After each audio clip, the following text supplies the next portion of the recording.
वचन पढ़ते हैं।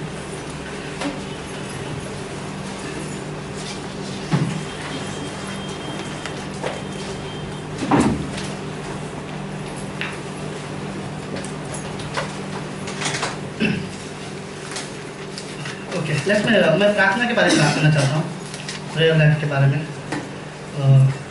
एक होती है प्रार्थना, जो हम प्रार्थना करते हैं, जो हर विश्वासी करते हैं। एक होते है प्रार्थना का जीवन ना, जिसमें इंसान हर सिचुएशन, हर डिसीजन बिना प्रार्थना के नहीं लेता ना। एक प्रार्थना में ज़रूरत हो तब करता हूँ, वो प्रार्थना है। प्रार्थना का जीवन ऐसा होता है जैसे कि मेरा लाइफस्टाइल है वो। ओके, मैं चाहे कुछ भी करूँ, मैं प्रार्थना के लिए समय नहीं ढूंढ सकता ना, मेरे पास समय अपने आप आज मिल जाता है। सो लेट्स दानियल का 9वां अध्याय, उसके बारे में हम बात करेंगे।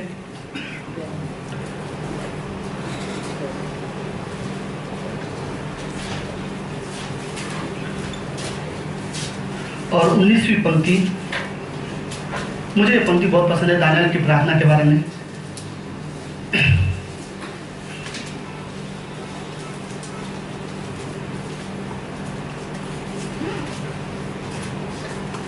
Okay, ready?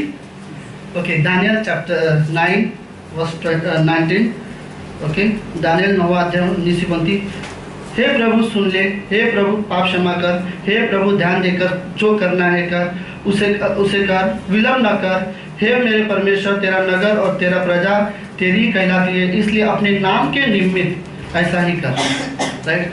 दानियल यहाँ पर, मुझे ये वर्ड बड़ा अच्छा लगा, हे प्रभु सुन, हे प्रभु पाप क्षमा कर, हे प्रभु। ये वर्ड्स 19वीं पंक्ति तक 9 बार है, उसमें से 4 से 5 बार इसी पंक्ति में दिया गया है, हे प्रभु सुन। ओके, लेट्स प्रार्थना करते हैं। प्रार्थना के बारे में शेयर कर रहा हूँ तो प्रार्थना जरूरी है। लेट्स प्रार्थना। प्रभु यीशु, धन्यवाद देते हैं आज के दिन के लिए और एक सुंदर से समय के लिए। आप महान और जीवित परमेश्वर हो। धन्यवाद देते हैं। प्रार्थना इस दुनिया का सबसे आसान तरीका है, जो दुनिया का सबसे मुश्किल से मुश्किल काम कर सकता है। धन्यवाद देते हैं प्रभु यीशु मसीह। आज के शाम की सर्विस को हम आपके हाथ में सौंपते हैं। धन्यवाद देते हैं। आने वाले हर एक पल, हर एक समय आपके हाथ में सौंपते हैं। प्रार्थना यीशु मसीह के नाम से करते हैं, आमीन। ओके, सो मैंने बहुत पहले भी एक सवाल पूछा था कि आप प्रार्थना कब करते हो, समय मिलने पर या समय निकाल कर? दोनों में बहुत अंतर है। मे भी इंसान प्रार्थना समय मिलने पर करते हैं और कुछ लोग समय निकाल कर करते हैं। दोनों में ऑप्शन है। ओके, अगर मैं प्रार्थना समय मिलने पर करता हूँ तो ये मेरे लिए ऑप्शन है, अगर मैं निकाल के करता हूँ तो ये मेरे लिए प्रायोरिटी है ना, मेरे लिए इंपॉर्टेंस है। सो हम सबको पता है कि मैं एज ए बिना प्रार्थना के मैं क्या कर सकता हूँ, मुझे भी नहीं पता सीरियसली।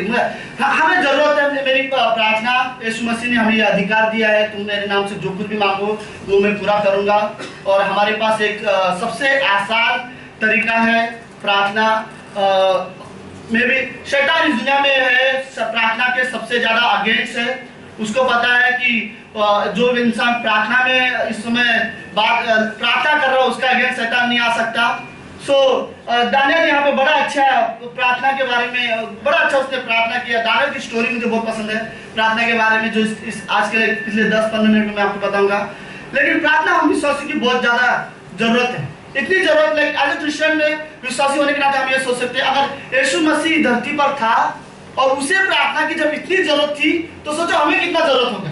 ओके, वो लाइक रात भर प्रार्थना करना 12 चेलों को चुनने के लिए। ओके, 12 लोगों को चुनना मेरे डिसाइपल हो बड़ा आसान था, लेकिन उस काम के लिए यीशु मसीह पूरी रात प्रार्थना करना है। तो उसको ये पता है कि वो लाइक पूरी तरह से इंसान बन के भी काम कर रहा है और परमेश्वर भी है, बट वो इंसान रूप से काम कर रहा है। तो वो हमें दिखाना चाहता है प्रार्थना सबसे ज्यादा जरूरत है। इतना ही नहीं, बाइबल ये भी बताती है रोमियो के 8वें अध्याय में कि यीशु मसीह आज भी स्वर्ग में हमारे लिए प्रार्थना कर रहा है। तो इमेजिन लाइक प्रार्थना करना यीशु मसीह ने अभी तक छोड़ा नहीं है। तो ये प्रार्थना से ये साबित होता है कि प्रार्थना हमारी कितनी ज्यादा जरूरत है। कई बार ऐसे क्रिश्चियन हम लोग सोचते हैं कि मैं प्रार्थना नहीं करता तो मेरा कुछ नुकसान नहीं हो रहा है।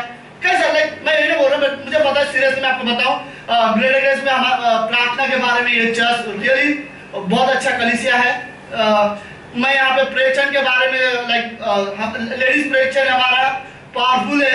ओके, मैं आपको एक बात बताता हूँ, पता है आज से 1.5 साल पहले जब सत्यम हॉस्पिटल में था और उसका जब ऑपरेशन हुआ, मैं रात को 1-1:30 बजे मैं मेरे घर पे पहुंचा क्योंकि मैं वेडनेसडे से कंटिन्यूसली था, तो और जब मैं सोया तो एक डिस्टर्बेंस जैसा लग रहा था, लेकिन क्योंकि मैंने ऑपरेशन करने के बाद उसकी कंडीशन देख के मैं आया था।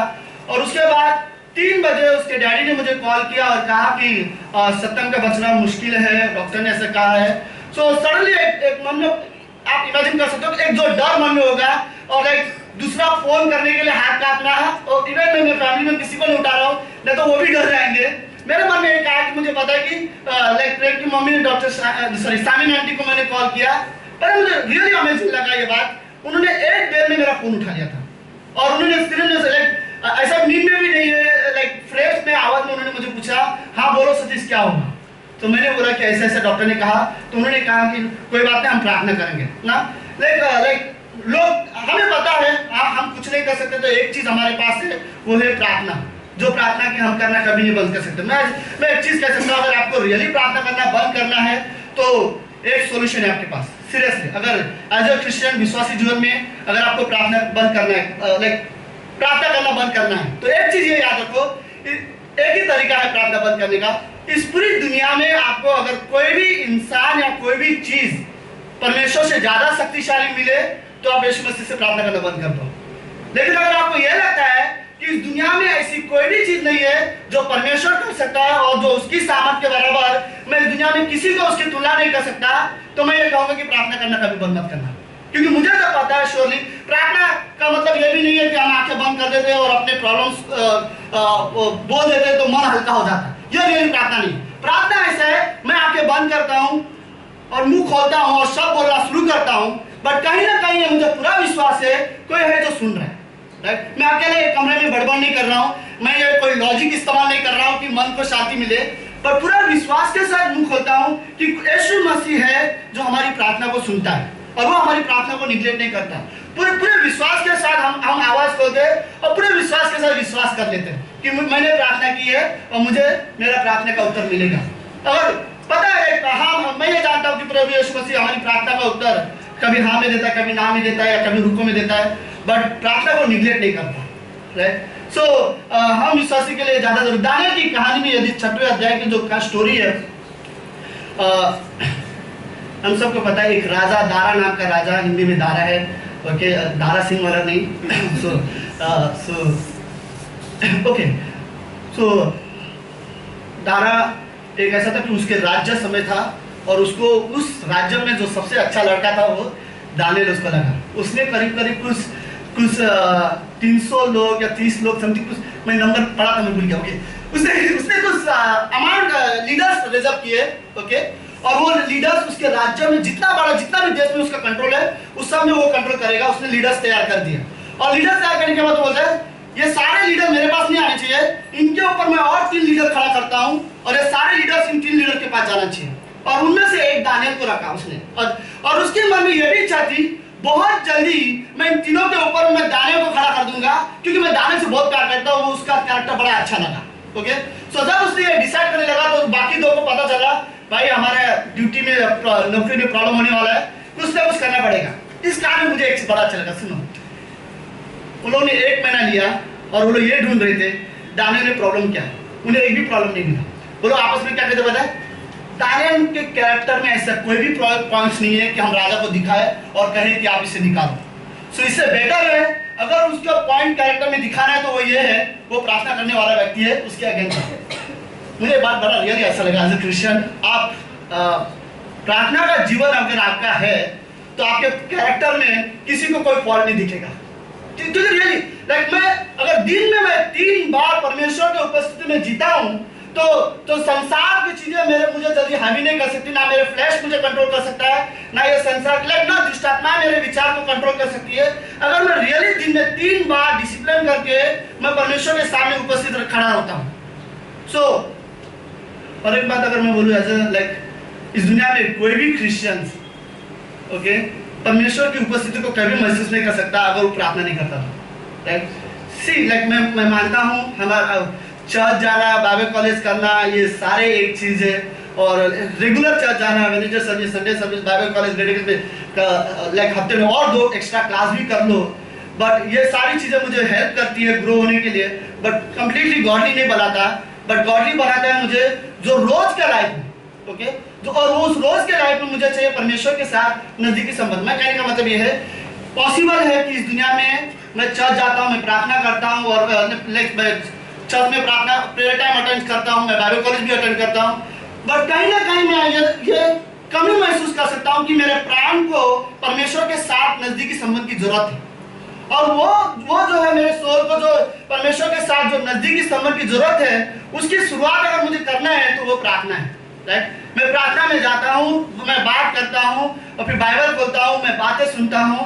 सो इनडायरेक्टली मेरे फ्लेश को ऐसा चाहिए कि लाइक मुझे वो नजदीकी संबंध, मेरे सोल को वो चाहिए कि मुझे नजदीकी संबंध परमेश्वर के साथ चाहिए। और एक बात, मैं ये वर्ड ज्यादा इस्तेमाल कर रहा हूँ, और एक बात बस बहुत सारी बातें हैं। ओके, एक ही बार में बोल दिया। ओके, मैं अगर कभी कभी मुझे ऐसा लगता है कुछ सिचुएशन आती है लाइफ में, और हम लोग कंटिन्यूसली जो रियल हमारा जो लाइफ रहता है, प्रेयर लाइफ, जो बॉडी लाइफ, कभी कभी हम मिस कर देते हैं। ओके, और जब हम कभी कभी वो जो मिस करते हैं तो हमें आपको ऐसा लगता है कि फिर भी लाइफ एज इट लाइक जैसा हो वैसा ही, कुछ भी मिस नहीं हुआ। फॉर एग्जाम्पल, मैं लगभग 2 हफ्ते से अगर मैं प्रार्थना नहीं कर रहा हूँ, बट चर्च कंटिन्यू हूँ, प्रेयर लाइफ चर्च में जा रहा हूँ, बाइबल कॉलेज भी अटेंड कर रहा हूँ, सारी चीजें कर रहा हूँ, बट 2 हफ्ता तक मैं खाली प्रेयर नहीं कर रहा हूँ, जो मेरा पर्सनल प्रेयर है सिर्फ वो नहीं कर रहा हूँ, और उसके बाद मैं देखता हूँ मेरे लाइफ में कुछ भी नुकसान नहीं हुआ है। मेरी नौकरी जगह पर है, फिजिकली सब ठीक है, ओके, आर्थिक स्थिति भी ठीक है, मेरे काम भी सब ठीक चल रहा है, तो ऐसा लगता है कि मेरा कुछ नुकसान ही नहीं हुआ। तो जब ऐसा लगता है कि कुछ नुकसान नहीं हुआ, तो फिर ऐसा लगता है कि ओके, लाइक कभी कभी प्रार्थना मिस करने में कोई प्रॉब्लम नहीं होता। मैं आपको बताता हूँ, लाइक जब मैं 1 हफ्ते तक 2 हफ्ते तक मैं प्रार्थना नहीं करूँ, और उसके बाद मुझे सारे डिटेल ऐसा लगता है कि सब ठीक चल रहा है, बट एक चीज जो मिसिंग है वो है परमेश्वर के साथ मेरा संबंध, सिर्फ वो मिस हो रहा है। बाकी सब अपनी डिटेल, बाकी सब चर्च के पास्टर्स के साथ रिलेशनशिप बोलो, गॉडली फ्रेंड्स बोलो, चर्च बाइबल बोलो, बाकी सब चल रहा है, बट एक चीज है जो परमेश्वर के साथ नजदीकी संबंध है, वो वीक है। मैं आपको बताऊं, शैतान ये चाहता है कि कुछ क्रिश्चियन ऐसे ही लाइफ जिए कि तुम अपना पर्सनल प्रेयर परमेश्वर के साथ इंटीमेसी जो रिलेशनशिप है उसको वीक रहने दो, बाकी सब तुम करो, बाकी सब में मैं तुम्हें सफल देने के लिए तैयार हूं। बट ये पॉइंट जो है, इससे मुझे प्रॉब्लम है कि तुम परमेश्वर के साथ इंटीमेसी रिलेशनशिप में अगर मजबूत हो तो मैं तुम्हारे अगेंस्ट आके नहीं खड़ा रह सकता। मुझे इस चीज से प्रॉब्लम, मुझे तुम्हारे लाइफ में क्या नुकसान होता है या क्या सफल है उससे प्रॉब्लम नहीं है, मुझे प्रॉब्लम है कि तुम्हारा परमेश्वर के साथ जो रिलेशनशिप है उससे प्रॉब्लम। और शैतान को इस चीज से जलन है कि वो हमारा संबंध परमेश्वर के साथ मजबूत होता है, तो शैतान को इस बात से रियली प्रॉब्लम होता है, और इसलिए वो हमारे लाइफ में अटैक करने की कोशिश करता है। दानियल की इस कहानी में 6वें अध्याय में यदि आप पढ़ो तो दोस्त उसके प्रेयर लाइफ में अटैक करने की कोशिश कर रहे थे, तो उसके कैरेक्टर में उसे कुछ प्रॉब्लम नहीं मिला। जो प्रॉब्लम उसको मिला वो ये था कि दानियल प्रार्थना करने वाला व्यक्ति था। फिर लोगों ने डिसाइड किया, राजा से कहा, राजा एक काम करो, आप एक ऐसा रूल बनाओ कि कोई भी इंसान किसी का, कोई भी परमेश्वर का नहीं, इस दुनिया में कोई भी परमेश्वर का पूजा प्रार्थना नहीं करेगा, ना उपासना करेगा, सिर्फ वो आपकी प्रार्थना करेगा और आपसे उपासना करेगा। राजा ने कहा अच्छा ठीक है, हम लोग प्लान करेंगे। ओके, फिर बार बार वो लोग नोटिस लेके आने लगे, आपको स्टैंड करना चाहिए, आपको स्टैंड करना चाहिए। राजा बोला, बार बार वो लोग बोलने लगे, पता है राजा आप जो डिसाइड करते हो वो पूरा होना ही चाहिए। राजा ने बोला ओके ठीक है, लेट्स ये रूल लागू किया जाए। जब वो रूल लागू हुआ, दानियल को पता चला, दानियल क्या करेगा, वो अपने रूम में गया, उसने कर्टन्स खोला, अपना विंडो खोला, राइट, और उसको यरूशलेम दिखाई देने लगा, और उसने प्रार्थना करना शुरू किया। इस प्रेयर में मुझे ऐसा लगता है दानियल एक चीज नहीं भूला है। ओके, यरूशलेम में जो परमेश्वर का प्रेजेंस में वो लोग जीते थे वो भूला नहीं था। मैं पता नहीं, बट कहीं में लिखा नहीं है, बट मेरा भी ऐसा हो सकता है, अनुमान मेरा, कि अगर वहां पर जब इन्हें बंधुआ में लेके गए थे, लाइक 9 साल के नीचे जितने भी बच्चे थे सबको मार दिया, और 7 साल के ऊपर जितने भी बूढ़े थे उन सबको मार दिया, तो कहीं ना कहीं दानियल ने किसी न किसी को खोया होगा। ओके, सो मैं भी शायद उसने दोस्त को या रिलेटिव्स को बहुत किसी न किसी को तो खोया था, लेकिन वो अपना रोज की तरह विंडो खोलता है और रोज की तरह 3 बार प्रार्थना करता है, और वो लोग ने देखा ओके इसने प्रार्थना किया, राजा के पास गए, राजा इसने प्रार्थना किया। राजा बोलता है ठीक है हम लोग कुछ प्लान करेंगे। मॉर्निंग में राजा के पास ये लेटर आया, अभी उसको ये पनिशमेंट देना है। शाम तक राजा ये प्लान कर रहे हैं, मैं दानियल को कैसे बचाऊं, मैं दानियल को कैसे बचाऊं, वो प्लान कर रहे हैं। राजा ने डिसाइड किया वो चीजें राजा को पूरा करना ही चाहिए, वरना सारे लोग क्या बोलेंगे। राजा के पास कुछ कहने के लिए नहीं था। राजा ने कहा अच्छा ठीक है, उसको डाल दो पिंजरे में। ओके, राजा दानियल को सामने खड़ा किया और राजा ने जब उसके डेथ सर्टिफिकेट पे, वो जो डेथ सर्टिफिकेट नहीं क्या बोलते हैं, डेथ सर्टिफिकेट, ओके तो उसकी मौत के लिए उसने सिग्नेचर कर दिया, स्टैम्प दे दिया। ओके, और दानियल पे एक स्टेटमेंट कहा, दानियल तू जिसकी उपासना करता है वो तुझे बचाएगा, राइट, मैं कुछ नहीं कर सकता। और उसके बाद उसे लेके गए और दानियल को अंदर डाल गए। राजा अपने घर में पूरी रात नहीं सोया, वो बेचैन हो गए, पता नहीं क्या हुआ दानियल के साथ, पता नहीं क्या हुआ दानियल के साथ। और जैसे सूरज निकला सबसे पहले भागते हुए गया और अंदर से दानियल को आवाज देके पूछा, दानियल क्या तेरे परमेश्वर ने तुझे बचा लिया जिसकी तू उपासना करता है? और दानियल अंदर से आवाज देता है, मेरे राजा, मेरे परमेश्वर ने स्वर्गदूत भेजकर यहाँ पे सारे शहर के मुंह बंद कर दिया और मैं बड़े आराम से यहाँ पर हूँ। ओके, और दानियल आपस में कम्युनिकेशन करते हुए बाद में उसको बोलता है अच्छा तू बाहर आ जा। सो दानियल अपने प्रार्थना के जो जीवन में वो एक तरह से स्टैंड था कि वो कुछ भी करे, कोई भी सिचुएशन हो, मेरा प्रेयर लाइफ मेरे जगह से नहीं हिलेगा। हाँ, इस जीवन में दारा राजा डेफिनेटली नहीं आएगा, बट ऐसे डिटेल्स जरूर आएंगे जो मेरे लाइफ के रोजमर्रा की चीजों में जो मुझे इतना बिजी कर देगा, जो दारा राजा से भी भयंकर है, और वो मुझे वो मेरे शेड्यूल में मुझे डिस्टर्ब कर देगा। मैं आपको एक बात बताता हूँ, इस दुनिया में मुंबई में अगर इंसान सबसे ज्यादा बिजी पता कब रहता है? जब वो मॉर्निंग उठता है और जब तक वो ऑफिस पहुंचता नहीं तब तक। ओके, फिर 2 मिनट में मैं ऐसे क्रिश्चियंस को जानता हूँ, मेरे दूर के रिलेटिव है, मैंने ऐसे क्रिश्चियंस को देखा है, वो तैयार होते होते साड़ियाँ पहनते ओके, जो कैलेंडर है उसमें से बाइबल वर्स पढ़ लेंगे और फिर चर्च चले जाएंगे। सॉरी, उसके बाद जॉब पे जाते हैं। बट अभी है हमारे पास ऐसे बिजी स्टूडेंट है जिसमें मुझे याद है पास तुम्हें एक स्टेटमेंट मिला था, आधा घंटा जल्दी उठो और आधा घंटा जल्दी सो जाओ अगर तुम्हें वो प्ले टाइम चाहिए, राइट। सो ओके, सो ऐसे डिस्टर्बेंस रियली ऐसे आते हैं जो मुझे प्रेयर लाइफ से रोकने की कोशिश करते हैं। मुझे ऐसा लगता है आज की तारीख में सबसे पहले शैतान मुझे मेरे अंदर से ट्राई करता है कि मैं प्रेयर ना करूं, और फिर भी अगर मैं कंटिन्यू कर रहा हूं तो बाहरी सिचुएशन से मुझे रोकने की कोशिश करता है। बट कहीं ना कहीं मैं एक बात कहूँ तो ये कि मुझे अपने बहाने को छोड़ना पड़ेगा और मुझे प्रार्थना करना पड़ेगा। मुझे अपने आप को डिसिप्लिन करना पड़ेगा, और मुझे पता है डिटेल्स है, लेकिन मुझे अपने प्रेयर लाइफ स्टार्ट करना पड़ेगा, क्योंकि मुझे पता है प्रेयर लाइफ वो लाइफ है जिसमें मैं अपने आप को पूरी तरह से परमेश्वर को समर्पित करता हूँ और परमेश्वर मेरे जीवन को कंट्रोल करता है। अब बिना प्रार्थना का जीवन ऐसा है, मैं कहता हूँ मेरे लाइफ में जो होगा देख लूंगा, मैं अपना लाइफ जीता हूँ। ओके, सो लास्ट में दानियल की तीसरी चीज मुझे जो पसंद था वो ये, दानियल घुटने में जाके प्रार्थना करता था। दिन में 3 बार, उसका पोजीशन कभी चेंज नहीं होता था। वो ये नहीं कहता था कि दिन में सुबह तो किया तो अभी शाम की जरूरत नहीं है, बट वो जो माहौल जो था, अनवाइंटिंग जो था प्रार्थना का, वो जो डिसिप्लिन था जो प्रार्थना का, उसने वो चेंज नहीं करता था। वो अपने डेली फ्रेश माइंड से, फ्रेश मूड से परमेश्वर के सामने घुटने में आता था और वो प्रार्थना करना शुरू करता था। हम विश्वासी को मैं एक बात तो मेरे जीवन में प्रार्थना करते समय मेरा पोजीशन कैसा होता है ये एक्चुअली कोई मायने नहीं रखता, बट मेरा हार्ट का पोजीशन बहुत ज्यादा मायने रखता है, राइट। दानियल का सिर्फ घुटने नहीं टेके थे, उसका पूरी तरह से वो हार्ट था जो उस प्रेयर में था, राइट। वो पूरी तरह से अपने दिल में नम्रता के साथ वो परमेश्वर से प्रार्थना करता, और उसकी प्रार्थना की स्टाइल भी ऐसी, हे प्रभु सुन, हे प्रभु प्रार्थना कर, हे प्रभु पाप क्षमा कर। वो सारे इस्राएल के पाप को क्षमा करने के लिए बात कर रहे हैं, बार बार बोल रहे हे प्रभु सुन, हे प्रभु सुन। और वो ऐसा रहता है कि उसका हक है और वो परमेश्वर से मांग सकता है, और वो उस अधिकार से परमेश्वर के साथ मांग रहा था। सो अगर हम विश्वासी जीवन में अगर मैं चाहता हूं कि दानियल ने जैसे 3 टाइम अपने लाइफ में सेटल किए, फिक्स किए कि मुझे ये 3 टाइम में प्रार्थना करना है और कोई नहीं है जो मुझे रोक सकता है। सो मैं ये पर्सनल विश्वास करता हूं कि दानियल के माइंड में कुछ चीज़ होंगी।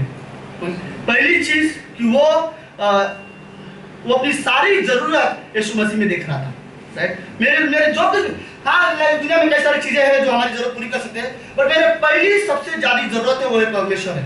तो अगर मुझे ऐसा लगता है कि परमेश्वर से ज्यादा कोई ऐसी चीज नहीं जो मुझे ज्यादा जरूरत है, तो मैं सबसे पहले प्रार्थना में जाऊंगा, मैं सबसे पहले परमेश्वर के पास जाऊंगा, क्योंकि मुझे पता है मेरी जो सबसे बड़ी जरूरत है वो परमेश्वर है। ओके, मैं ये नहीं बोल रहा हूँ कि मेरी जरूरत की डिटेल्स, ओके, मैं लाइक फॉर एग्जांपल मैं मोबाइल के बारे में नहीं बात कर रहा हूँ कि ये मेरी जरूरत है इसलिए मैं जा रहा हूँ। परमेश्वर खुद मेरी जरूरत है, मुझे उसके उपस्थिति में जाना है, मुझे उसके साथ उसके प्रेजेंस में खड़े होकर उससे बात करना है, राइट। दूसरी चीज दानियल को ऐसा लग रहा था, मैं जस्ट कुछ पॉइंट में ऐड कर रहा था, मैं भी शायद उसका जो जॉय था वो परमेश्वर में था, किसी और चीज में नहीं था। राजा की आज्ञा मानने से ज्यादा परमेश्वर के साथ कंटेंट रहना उसे ज्यादा पसंद था, राइट। सो उसको वो चीज ज्यादा जरूरत थी कि मुझे परमेश्वर के पास जाना है। मेरा जॉय खुद प्रभु यीशु मसीह, मेरी आनंद यीशु मसीह है, मेरी खुशी उसमें है। हाँ, मैं दुनिया में कई सारी चीजों में खुशियां मना सकता हूँ, वो गलत नहीं है, बट मेरी पहली खुशी यीशु मसीह है और मैं अपनी खुशी के पास जा सकता हूँ। तीसरी चीज मुझे ऐसा लगा वो बहुत कंटेंट फील कर रहा था, वो संतुष्ट फील करता है परमेश्वर के सामने, परमेश्वर की उपस्थिति में खड़े रहना और परमेश्वर से प्रार्थना करना, इससे बेटर और कहाँ संतुष्टि मिलेगा। अगर उस प्रेजेंस को मैं समझता हूँ, परमेश्वर की उपस्थिति को मैं समझता हूँ, तो इससे ज्यादा बेस्ट प्रेजेंस लाइक इससे ज्यादा मैं कहीं पर संतुष्टि फील नहीं कर सकता, राइट। सो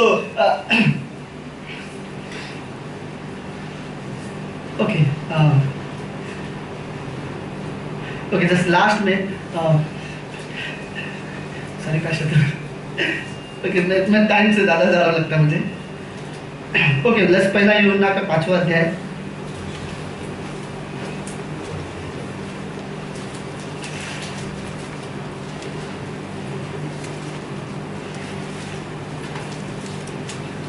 आप सब लोग हो?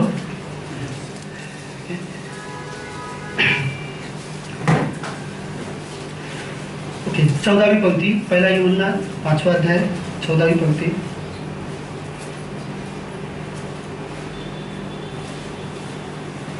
और हमें उसके सामने जो हिवाय होता है वो ये है कि यदि हम उसकी इच्छा के अनुसार कुछ मांगे तो वो हमारे सुनता है। जब हम जानते हैं कि जो कुछ मांगते हैं वो हमारी सुनता है, तो ये भी जानते हैं कि जो कुछ हमने उससे मांगा है वो पा लिया है। प्रार्थना का एक तरीका ऐसा है जैसे कि मैंने प्रार्थना किया है, मुझे पता है मुझे मिल चुका है। ये पता नहीं किस तरह का ये विश्वास है, एक्सप्लेन करना मुश्किल है, बट ये ऐसा विश्वास है मैंने मांगा मुझे मिल गया, मुझे श्योर है मैंने जो कुछ भी मांगा मुझे परमेश्वर ने दिया है और मुझे मिल चुका है। बट लास्ट में ये कहना चाहूँगा, अगर एज ए क्रिश्चियन अगर मुझे रियली कुछ प्रार्थना करना है, ओके, तो परमेश्वर से कुछ मांगता हूँ मैं। सो जो भी चीज़ मैं मांगता हूँ वो चीज़ मैं परमेश्वर के हाथ में देखता हूँ, राइट। जैसे कि फॉर एग्जाम्पल ओके सपोज मैं जैसे लेसन दे रहा हूँ, लाइक अगर ये चीज़ है, ओके, यू नो कभी कभी बच्चे पिताजी अपने बच्चों के साथ खेलते हैं, ओके, उसके लिए कुछ भी चीज ला के दिया उसके हाथ में देने की कोशिश करते, फिर ऊपर कर लेते और फिर वापस नीचे करते, फिर ऊपर, और बच्चा क्या ट्राई कर रहा है उसको कैसे भी लूं, राइट, मुझे वो चाहिए।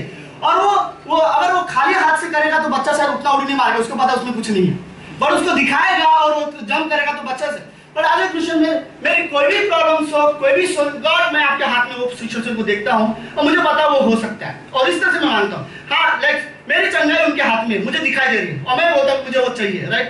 मुझे जो भी मेरी नीड्स है, जो भी मैं प्रार्थना में मांगता हूँ, मैं उनके हाथों में देखता हूँ और कहता हूँ ये मुझे चाहिए, और मैं जस्ट जंप कर कंटिन्यूसली मैं प्रार्थना करता हूँ, मुझे पता है मैं हाथ में मांगूंगा क्योंकि मैंने उसके हाथों में देखा है, राइट। एज ए इलेक्ट्रिशियन में हम लोग जो कुछ भी हम परमेश्वर से मांगते हैं, जो कुछ भी प्रार्थना करते हैं, हम परमेश्वर के हाथ में देख सकते हैं कि है, मैंने देखा है, राइट। बस एक लास्ट चीज में प्रार्थना के बारे में ये बोलना चाहूँगा कि चार्ल्स स्पर्जन ने स्टेटमेंट बोला था कि अगर मैं 10 लोगों को सुसमाचार प्रचार करना सिखाऊं, उससे बेटर मैं एक को प्रार्थना करना सिखाऊं, right. So I think like वो प्रीचर्स मे भी शायद वो जानते हैं कि प्रार्थना का कितना वैल्यू है। इवन जिम सिंपाला ने कहा था कि तुम चाहे कितना भी प्रीचिंग कर लो, चाहे तुम कितना भी अपना करियर सेट कर लो, कितना भी एजुकेशन कर लो, बट ये याद रखो तुम्हारा जो फाइनल डेस्टिनेशन है वो प्रेयर पे निर्भर है ना, वो डिपेंड है तुम कितना प्रार्थना करते हो। सो आई थिंक लाइक ये कहना चाहूँगा कि कितना ही परेशानी क्यों ना हो, कितना ही प्रॉब्लम्स क्यों ना हो, मुझे एक चीज़ ये पता है कि स्वर्ग में मेरा परमेश्वर है और उसने कहा कि मांगो तो दिया जाएगा, और उस विश्वास से मैं उससे मांगता हूँ और मुझे मिल सकता है। आमीन। मैं प्रार्थना करते हैं। प्रभु यीशु धन्यवाद देते आज के दिन के लिए और एक सुंदर से समय के लिए धन्यवाद देते प्रभु यीशु, आपने यह अधिकार दिया अपने नाम का कि हम आपसे मांग सकते हैं, हम आपसे जब चाहे तब प्रार्थना कर सकते हैं, प्रार्थना के द्वारा हम आपके साथ संबंध रख सकते हैं, हम आपका आदर कर सकते हैं। धन्यवाद देते यीशु मसीह। आने वाले हर एक को समय आपके हाथ में सकते हैं, प्रार्थना यीशु मसीह के नाम से करते हैं। आमीन। duration of the preaching. I touched it and I got a little shock. So amazing. Wasn't that a good word? Prayer. Everything depends on it, right? Romans chapter 8, verses 1 to 4. And right, so we just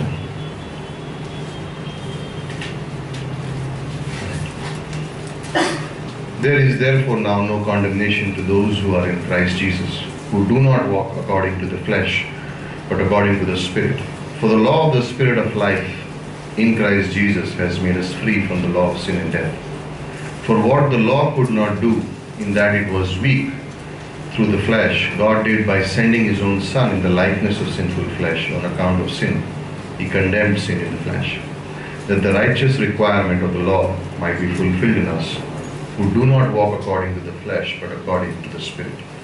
And when we read the portion of the scripture, it's verse 1 is actually an answer to the whole chapter 7, right? And it's beautiful why it's there. So whenever you see the word therefore in the scriptures, you should understand why it is therefore. And that's what it is mentioning here. Why is it therefore? Therefore means why is it? Because of the whole chapter 7.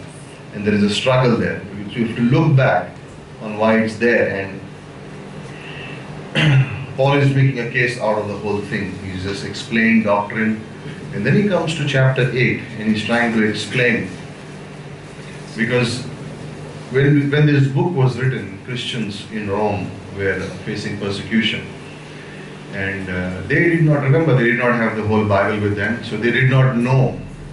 They were not sure what God is doing. They were a little afraid. They were wondering, will God ever fulfill what He has said? And to answer that, Paul is writing this whole book to them. And they are thinking, can we trust God? Can we fully trust Him and follow Him? Will He always do as He has said? And Paul is putting this forward in this book and he's saying, yes, you can. No matter what happens, God will fulfill what He is saying. You can trust God anyhow.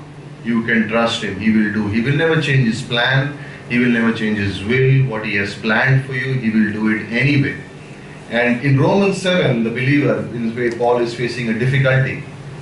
And the difficulty is, how do I live a godly life in a sinful world? Because he's saying that the things I want to do, those things I don't do. And the things I don't want to do, those very things I do. And then he gives a title to himself. He says, wretched man that I am. And we all live in Romans 7. We have all been there. We have all experienced the same situations. We have many times felt the same way. The things we want to do, we don't do. And the things we don't want to do, we do. And no matter whichever category we fall in, the outcome is the same. There is fear, there is guilt, there is shame, and there is a tendency to condemn ourselves. And that's why Paul writes in Romans chapter 1, now there is no condemnation. And why is there no condemnation? And in Romans 7, he's addressing the flesh issue. The people who live in the flesh, what is happening? Like Satish was just saying, sometimes people walking out of the door in the morning, tying their shoelace and looking at the calendar and remembering the verse there. Wow, amazing verse. This verse is for the whole day. And by the time they reach the elevator, they have forgotten that verse also, which was supposed to be for the whole day, right? It happens. We fall into those things sometimes. And those things come to us. And maybe, we set our mind and we walk out of the houses. Today I am not going to do this and this. I have this pattern. Sometimes I get angry. Sometimes this happens, that happens. And before lunchtime it happens. And so there is a tendency that we can begin to think, I don't want to do this. Yet I am doing it. And then what I plan to do, somehow I am not doing that. And it's easy at that point for the devil to come in and say, see, again you did it. See, again it happened. See, you will always be this way. And this leads in a life of a believer, there is something which is called guilt. And that guilt comes in. And that guilt then begins to take its hold on us. And these thoughts are brought back. And it's, by the way, the oldest way that the enemy works. It's the oldest way how to bring a person into bondage. Because there is temptation, there is the world system, there is the flesh. Those things are against us. And that is all found in Romans 7. But Paul then changes in Romans 8. And he says, you need to die to your flesh. You need to die to the flesh. He says, how do I die to my flesh? How do I live a godly life? And it's simple, he says, change your priority. Before I was a believer, my needs, my wants, my desires were more important than what God's need wanted, what God's plan was for my life. The things that satisfied me were more important than the things that God's will had planned for me. And Paul is saying, change the priority. No longer it is what you need first, but now to please God in a sinful world, to live a godly life in a sinful world, you need to put what is important to God first. When you change the priority, things begin to change. And earlier I would satisfy myself. Now I am concerned and I am thinking, will this magnify and glorify God? If it does not, then I don't want it. Because I can have it and I'll never be content. Because God was not a priority in it. I was, my need was. And so he changes it, right? Romans 7, of course, is a struggle, but Romans 8 is the answer. And so in verse 1, he begins to say, now there is no condemnation to those who are in Christ. And I like this word, in. It's a good word, in Christ. I mean, if you read the book of Ephesians, 90 plus times is the same word found. In Christ, in the body, in everywhere. Why? Because Paul is reminding us of our position. When condemnation, when guilt because of some things that I may have failed in my life comes in, Paul says, remember who you are in. There is no condemnation now because you are in Christ. And when guilt comes in, remember in John chapter 8, they brought the woman caught in adultery to Jesus, right? And then Jesus said, he who has not sinned, throw the first stone. What is Christ saying in verse 10? Where are those who condemn you? And she says, I don't know, Lord. And he says in verse 11, neither do I condemn you. Go and sin no more. And that is a picture of grace and truth. And here he talks about, because this is what can happen to a believer. If I fall into sin, and if I fall into my same old habit, I begin to think, a believer begins to think, how do I escape this? And how will God ever forget? And maybe God will say, yeah, I know there is God's grace is available, I know prayer is available, I know confession is available, but how long? And Paul is saying you don't have to think like that. Because you cannot set a limit to grace. As you cannot set a limit to His love, you cannot set a limit to grace. How long will you stretch? You know, sometimes as a believer, when I would read Luke chapter 15, I would say, so fast the father forgave the younger son. Guaranteed this story, Jesus hid some details.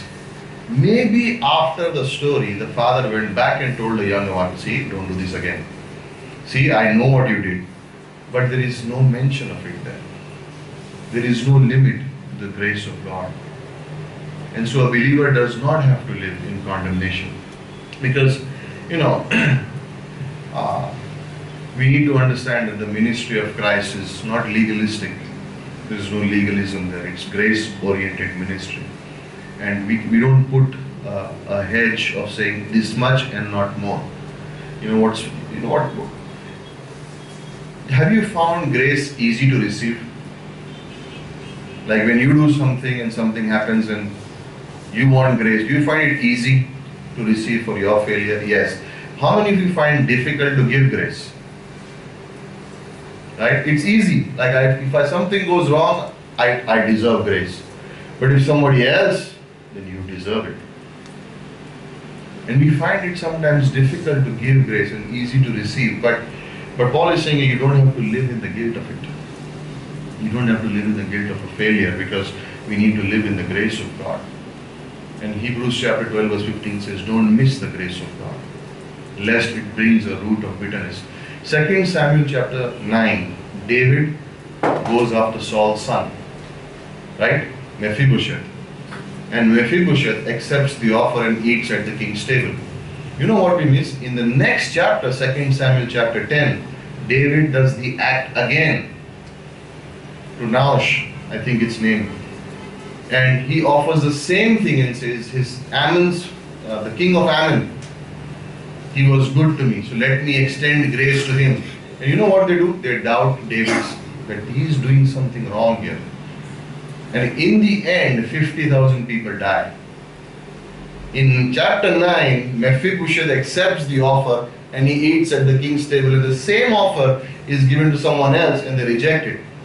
They miss the grace.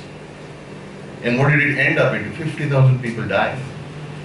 And the same thing with us sometimes. We can think like, oh, maybe if God forgives now, but what about the 100th time? Or what about the 1,000th time that I have failed? Or what about this habit that I have never been able to give up? Here he has, but now maybe there is some hidden condition. And now when I accept grace, then he will ask me to do something, or I'll have to go through a process now. And Paul is saying, no condemnation now to those who are in Christ. Not now, not forever.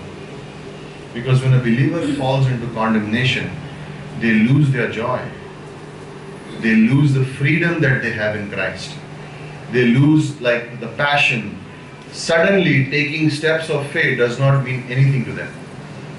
Like, I am condemned, God can never use me, so what's the point in living a faithful life? When a person lives in guilt, they don't want to take the steps of faith. Because what's the use? Somehow, sooner or later, God's going to get upset at me. And they put a lid on God's grace where He does not put it. His measure of giving is always Ephesians 3:20. Beyond what we can ask or think. Abundantly beyond what we can ask or think. Over and above what we can ask or think. But as believers, humanly, we may put a lid on it and says, this much God can give and not more. And you know why that is? Because that's how much we would give. If someone else failed, then this much we would give, not beyond that. And therefore we take it sometimes to the Lord and say, He will give me so much, not beyond that. Out goes joy, out goes contentment, out goes faith, and they remain in the mind something sometimes God is going to do. And that's not God's heart. And therefore Paul, after writing the whole chapter 7 in one verse, addresses the whole issue. He says, no to those who do not walk according to the flesh, but according to the Spirit. Why? Verse 2 gives the answer. Why is there no condemnation? Because what Christ did in verse 2. Because Christ has made me free from the law of sin and death. He paid for the guilt, He paid for the sin, and in exchange He gave me eternal life and grace. He set me free from the law of sin and death. He says, all your guilt upon me, all your sin upon me, all my grace into you, all the eternal life to you. Sets you free from there. Because what Christ did. And He has the power. What does a believer have to do? Believe in this verse. Nothing more. Believe it. Accept it and believe it. But I believe it. Just believe it.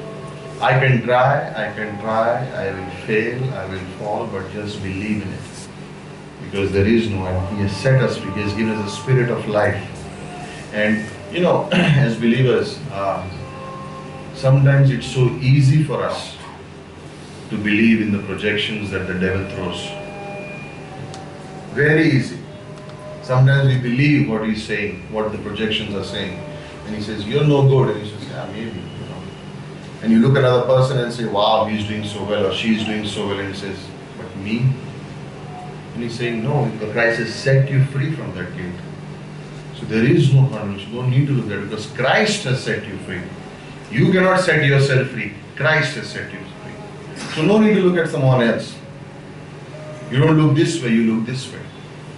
The Spirit dwelling in you.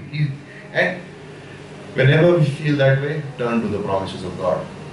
Simple. Just turn to the promises of God. What will bring you back? The promises of God will bring you back. Turn to the promises of God. The devil is good in reminding us of our failure. We become good in remembering the promises of God. He is good in reminding us of our failure. Sometimes we forget our failure and he will whisper, oh, don't you think? But we are good in remembering the promises of God. They set us free. Because there is no condemnation. And by the way, when we talk about this topic, I am not saying that if a person or a believer continues to live in sin, that God will not discipline them.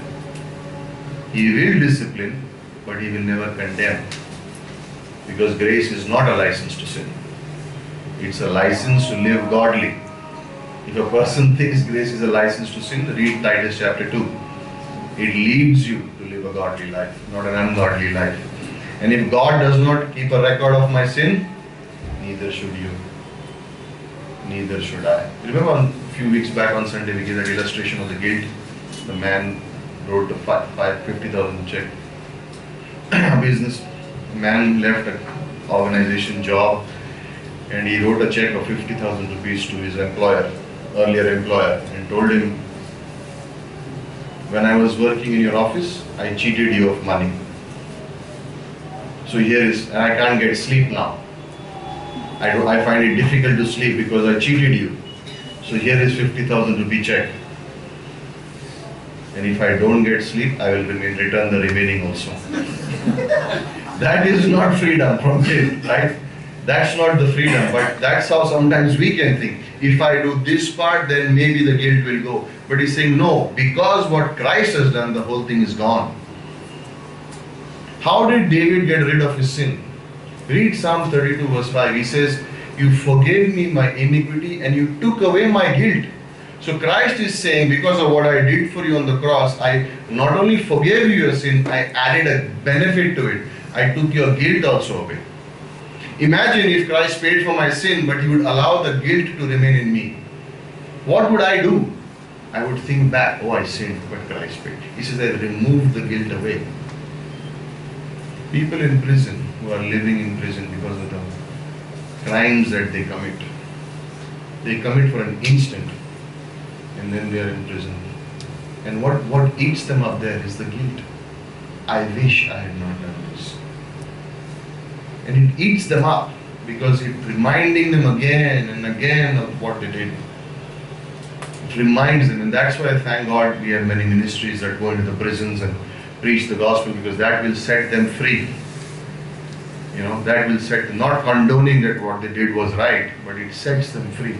And Paul is saying in verse 2, because what Christ did for you, no condemnation. He's taken away the guilt also, because you will struggle. And by the way, there is a good guilt, if I can say that word, good guilt, and there is a bad guilt. What do I mean by that? If I have unconfessed sin, or pride, unforgiving attitude, ignorance, when the Holy Spirit knocks and says, not yet confessed, and I know that that area in my life is a little bit like a problem area, and Holy Spirit is pointing there and saying, this area, you need to confess, get right. And He keeps prodding till I confess and I get right with God. That's a good guilt, something that is wrong. But sometimes the aim there for the Holy Spirit is to bring you back into fellowship with God. But sometimes there is this bad guilt where people allow the devil to hold themselves like bondage because something they did in the past. We know of a person who they separated as a couple, and the woman cannot forgive herself. I did something. And every time you meet her, she will say the same thing again. And you know what has happened? She's living in the guilt. And you have to say to her, focus on the promise. God has taken care of it. He's taken away the guilt. He's taken away the sin. So what if you failed? So what if anyone failed? Let it go because of what Christ has done. And one's active person is no longer active because they are remembering. And the devil is very good in that. He will hold the person bondage about their past mistakes and failures. But Paul is saying, hey, don't focus on those things. 20 years ago, they were this to me, and now look at them. They are changed, and they become this way towards me. And that guilt holds them down. And Paul is saying, let it go. Christ set you free, and He's also taken away the guilt. Move from guilt towards grace. Move from guilt towards grace. Like, let that guilt go. It's no, you don't need it. You need grace now. And the devil would love that people would believe that there is a limit to God's forgiveness. And we know in churches people believe that they can lose salvation. Where is that thought coming from? Like, live under the law so that you cannot lose salvation. You can lose your salvation otherwise. Constantly bringing up failure. But we don't have to. We just remember our future with Christ. What's gone is gone. If God doesn't remember it, neither should you and I. Because He took care of it. But do you believe He really took care of it? Sometimes we doubt it. Did God really forgive me for this? I think you know what happens? A situation comes up, something bad happens to you, and suddenly the devil reminds you of an old failure, and you say, this is happening to me because this is what I did 5 years ago. Now God is paying me back because of that decision. Lie. It's a lie. It's a lie. God never does that. I'm facing this now because 3 years ago God said to me, what you sow, so you will reap. Of course, we understand that principle. But God does not repay you because of some failure. He died for it. So how can He punish you now for it? He can never do that. And He will never do it.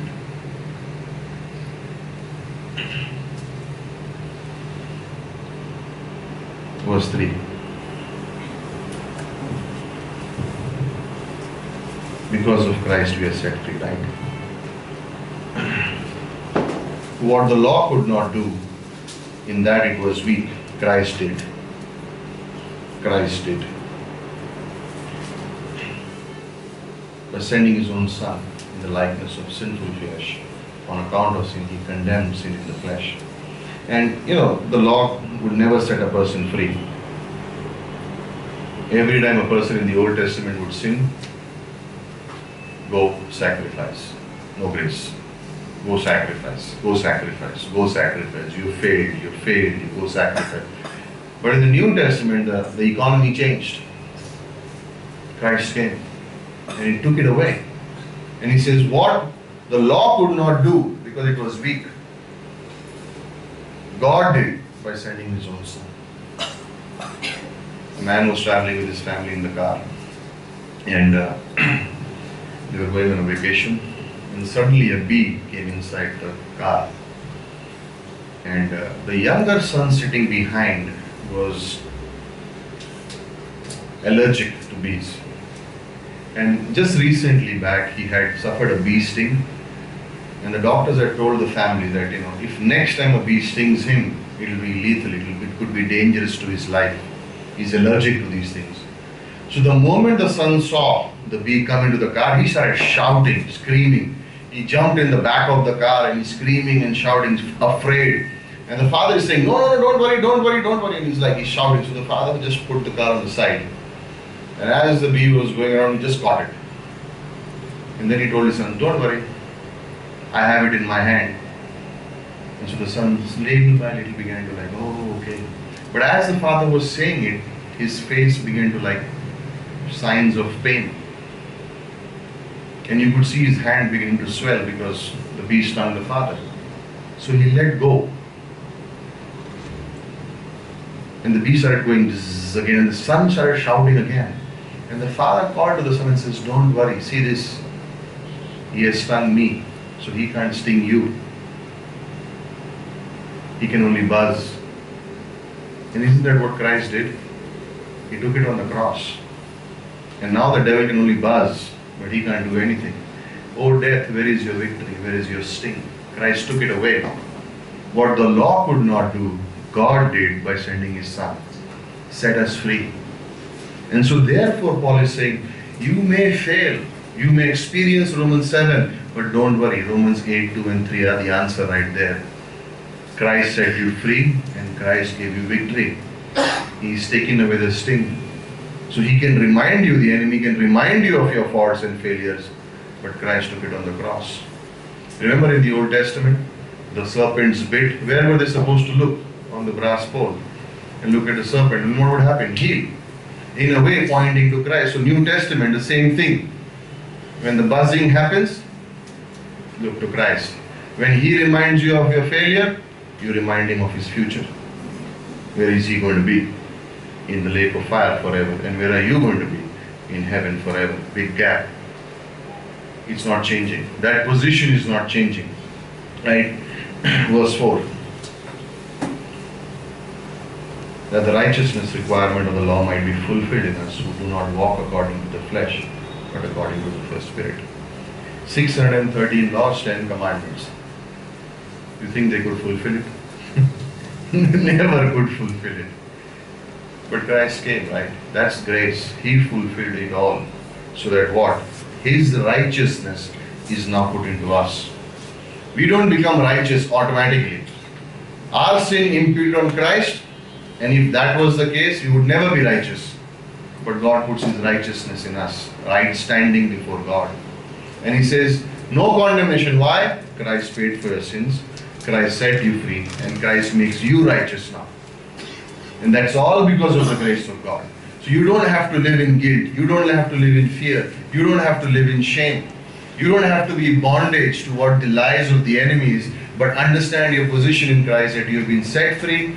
Christ gives you His promises. Christ sets you free. He puts His righteousness into your account. You are right standing before God. You are sanctified. You are justified. You are in the family of God. You love the family of God? Yes, I love my family of God. Why? We are all sons and daughters in His kingdom, right? No, now we are known as the children of God. 1 John chapter 3 verse 1 and 2. Now, beloved, you are known. What a manner of love God has bestowed upon us, that now we would be called children of God. And that's what Christ has done for us, right? Through Christ, He makes us righteous. And, when we think about the Word, when Christ made me righteous, the Bible transforms me. The Word of God transforms me. And we want to serve the Lord. We want to serve in grace. We want to serve not out of guilt. Never serve God because out of guilt. Never give because out of guilt. People live in guilt and they give out of guilt. And then they feel even worse after that. People will go and serve out of guilt because of something that they have done which was not right. Then they get even more guilty after that because there is no satisfaction. There is an emptiness inside. And Paul is saying, hey, forget those things. Don't serve because of guilt. Don't pray because of guilt. Don't pray because of all. Don't do all those things. Do it because you are free. Do it because Christ has set you free. And that's what we need to learn, right? Because, do you remember your sins sometimes? Be honest. Right? We do. But we should not. If we have repented, we should not. Because Christ doesn't remember them. And let not the past hold you hostage. Don't let your past hold you hostage. We all come from different backgrounds. We all come from different places. We all have had a past. But in Christ, it's over. It's over. The economy is grace, not condemnation. The economy is grace, not law. The economy is grace, no longer rules. The economy remains grace. And none of it is because of what we have done. It's because of what Christ has done for us. And so therefore there is no condemnation. Therefore there is no guilt. Because Christ gives me hope. Because of Christ, what He did on the cross, I have joy. Because of Christ, I have peace that is beyond all understanding. Because of Christ, I have an authority in prayer, as we heard. Because of Christ, I am set free to serve. How would you like to serve God? In chains or free? Think about it in closing. How would you like to serve God? In chains, bound, or free? It's our choice, because the battle is won in the mind. If I am thinking about my past and serving God, I'm actually bound. If I'm thinking about my failure, other people's failure, then I'm serving God this way, in chains. But if I am not, and I know I've been set free, then I have a joy in serving God. Like, would you like to serve God with all the chains around you? It's heavy. It's painful. We don't want to remember that way. We want to remember what Christ has done. And therefore there is no condemnation, because there is no guilt. God has taken it away. The sting is taken away. He set us free. No matter what's happened in the past, it's gone. Don't let it control your future or your present. Let Christ show it to you. By prayer, let the Holy Spirit guide you. Let the Holy Spirit show you a new way. Because God doesn't remember it. And so we should not. But we remember grace. We remember hope. We remember love. We remember all those things. Because it was what Christ did for us. He set me free. Amen.